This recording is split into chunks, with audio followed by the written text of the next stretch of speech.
ኢትዮጵያ ውስጥ እንደሚጸለየው ጸሎት በዓለም ላይ የትም አይጸለይም።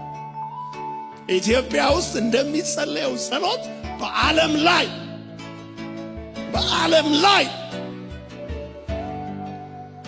ብዙ አገሮችን ሄጃለሁ። 4 ኮንቲኔንቶችን ሄጃለሁ፣ አይቻለሁ። በዓለም ላይ እንደ ኢትዮጵያ የሚጸለይበት ሀገር የለም። ግን ፈቀቅ አላለም። ለምን?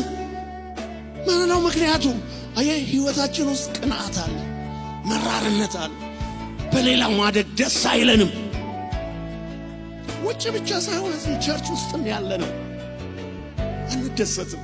እግዚአብሔር ይሄ ካልተመታ አይዋርከንም፣ አያሰፋንም፣ አያበዛንም።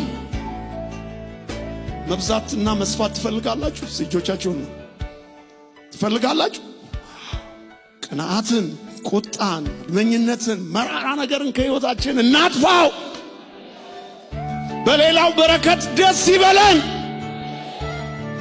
እንደዚህ አይነት ልብ እግዚአብሔር ሲያገኝ ያንን ሰው ያሰፋዋል፣ ያንን ሰው ያበዛዋል፣ ያንን ሰው ይባርከዋል።